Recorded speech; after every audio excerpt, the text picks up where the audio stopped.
Ну, в общем, это птительная машина, на ней мы пробиваем петлю. То есть на штанах уже готова продукция, петля одна, заготавливается гульф. На гульфе пробивается это в заготовках, так же как хлястики. Для удобства мы пробиваем сразу, чтобы потом не ворочать, значит, всю продукцию. Наталья Филатова – бригадир Алданской швейной фабрики. Она организует производственный процесс, следит за оборудованием и контролирует работу сотрудников. Также Наталья выполняет обязанности закройщика. За смену нужно изготовить определенную норму изделий. Смотря что мы шьем, какое изделие. Ну, костюмы, по 10 костюмов надо отшить, например. Ну, мы видите, мы как запускаем потоком, чтобы удобно, потому что не каждая швея знает все операции. То есть еще как бы только начали.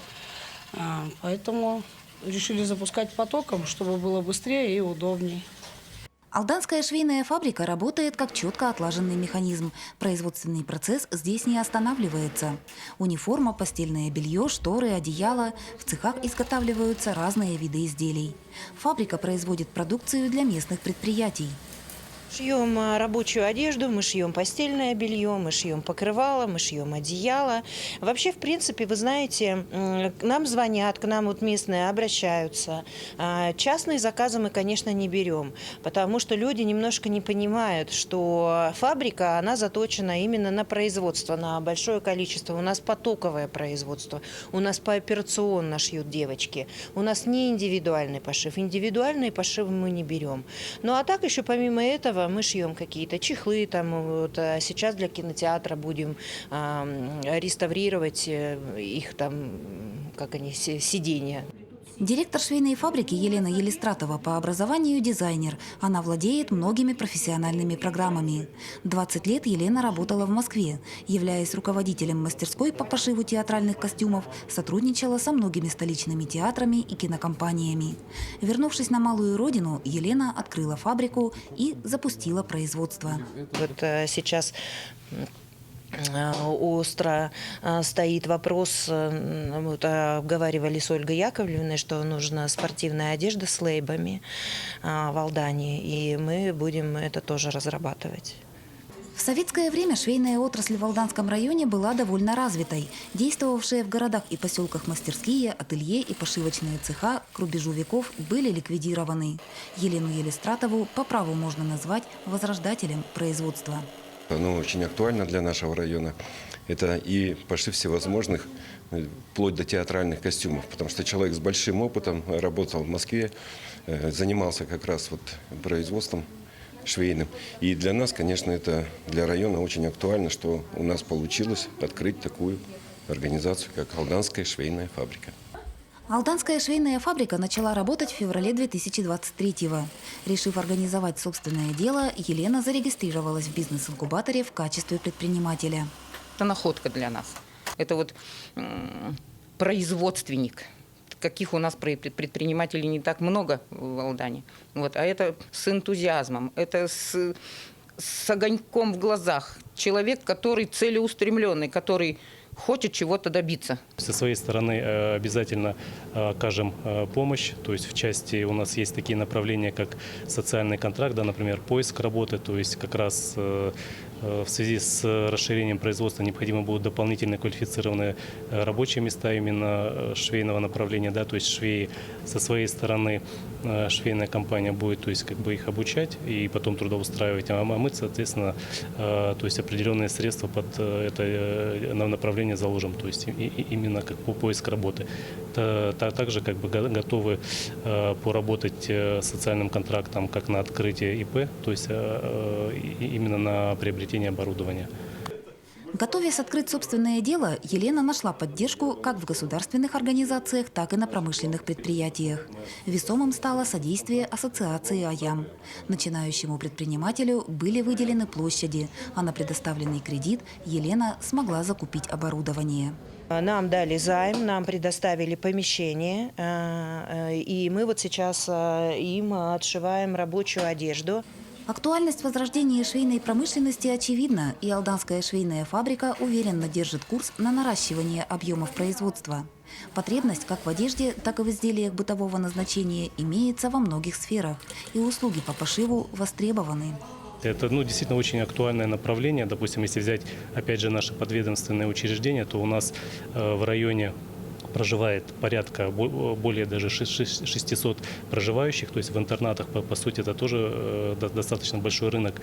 И на самом деле наши учреждения в этом заинтересованы. То есть лучше мы будем действительно здесь приобретать более качественную продукцию, где мы можем непосредственно с производителем, да, то есть работать, сотрудничать, да, то есть чтобы наши именно пожелания учитывались, чем приобретать откуда-то, допустим, продукцию зачастую сомнительного качества.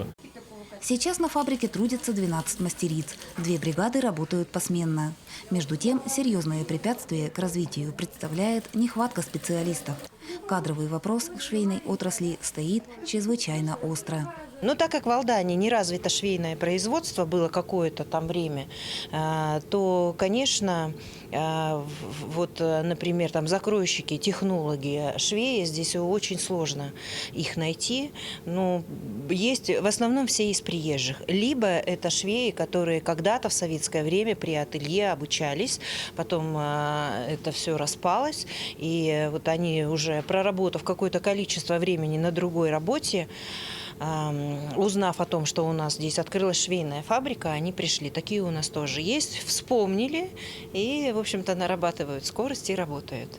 Анна Данилова пока считается новенькой сотрудницей фабрики. В раскройный цех она пришла пару недель назад. Сейчас Анна готовит по лекалам детали верхней одежды. Работа закройщика требует не только длительной концентрации внимания, но и особенной сноровки. В данный момент мы раскраиваем зимние костюмы для людей, которые приехали на вахту, для мужчин. Вот.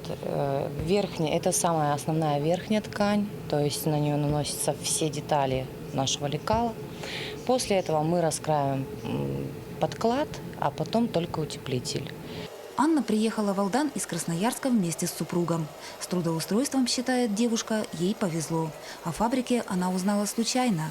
Опыт такого рода деятельности у Анны имеется, и в процесс мастер включилась сразу.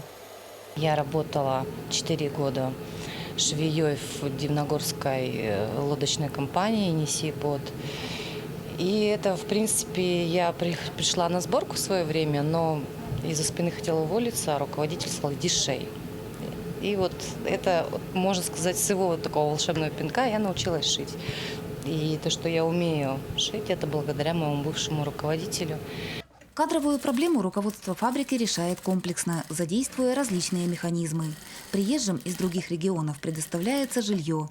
Помимо привлечения подготовленных специалистов, в цехах проводится обучение.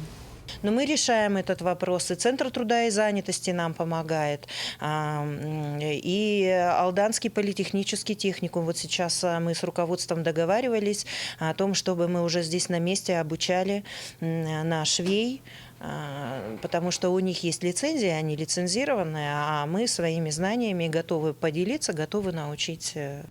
Кройка и шитье – работа кропотливая. Помимо навыков и сноровки, она требует длительной концентрации внимания и сосредоточенности. Между тем, Елена убеждена – научиться шить может каждый. Главное, чтобы был интерес и, конечно, желание. Я думаю, что сложностей нет, потому что все от опыта зависит. Единственное, что когда вот приходят они устраиваться на работу или на учебу, я первым делом их проверяю. Я сажу за машинку, объясняю технику безопасности, стою рядом с ними, с девушкой, или вот к нам даже молодые люди, парни приходили.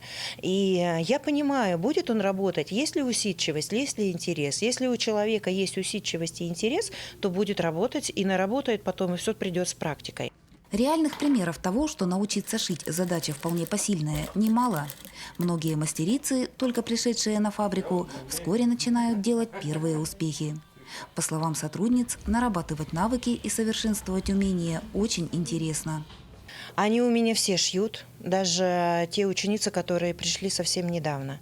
Единственное, что мы оттачиваем качество пошива и скорость. Скорость на нашем предприятии – это очень важный момент, потому что оплата у нас идет сдельная, и от скорости зависит, сколько они заработают. Но, опять же, уточню, что скорость плюс качество. Людмила Щепелина пришла в цех в июне. Обращаться с машинкой умела. Премудрости такого рода технологических операций она освоила в школе. Правда, на фабрике очень многое стало для Люды новым и неизвестным. Очень интересно. Бывает сложно, но много интересного. Я стараюсь, но, говорю же, порой бывает сложно. Не туда нажмешь и... Ну ничего, у нас прекрасный бригадир, она нам все объясняет и показывает. Туяра Курчатова пришивает к рабочей одежде светоотражающую тесьму. Эта часть рабочего процесса у мастерицы сложностей не вызывает. Технологические тонкости Туяра освоила хорошо. Сперва, да, было сложновато, потому что я на таком технике первый раз работаю. А сейчас потихонечку, да, начинаю учиться. Сейчас более-менее стала, всю инструкцию изучила, как работать. Шить Туяра научилась давно, а сейчас овладевает новым уровнем мастерства. Стиль работы каждой рукодельницы индивидуален. Он во многом зависит как от техники, так и от умения видеть готовые изделия. Каждая женщина шьет по-своему, да, например, дома. Но у всех не бывает, не хватает опыта. Да? Например, я ни разу не шила костюмов, вот именно рабочий, да, вот первый раз. Вот, сперва сложновато было, потом вот адаптацию проходишь. Наряду с плановым объемом производства специалисты фабрики работают в еще одном направлении. Этот материал в цех привезли активисты Нижнего Куранаха. Из спанбонда мастерам предстоит раскроить так называемые галстуки, которые пойдут на изготовление маскировочных сетей.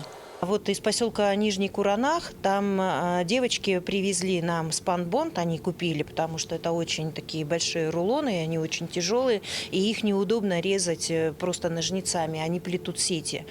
А у нас для этого есть и столы, и резаки специальные, поэтому мы стараемся им помочь.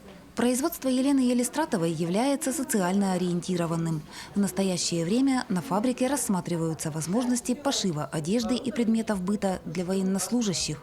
Я на самом деле продумывала, да, мы готовы там, например, шить какую-то одежду для военнослужащих, но и все для этого есть, и оборудование есть. Опять же, проблема в кадрах.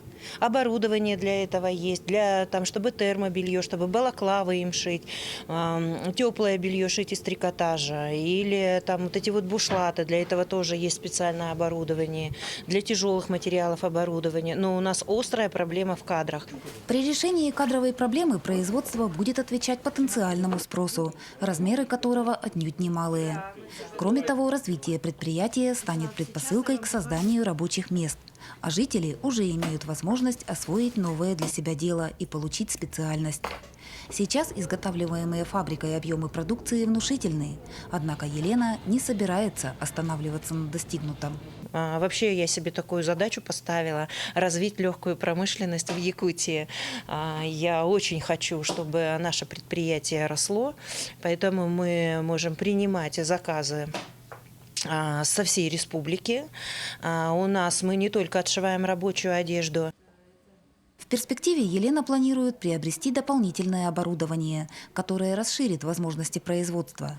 Однако и сейчас фабрика имеет мощные резервы. Не наблюдается и недостатка в заказах. Услуги по пошиву требуются многим. Достижение ряда условий позволит претворить в жизнь самые смелые планы.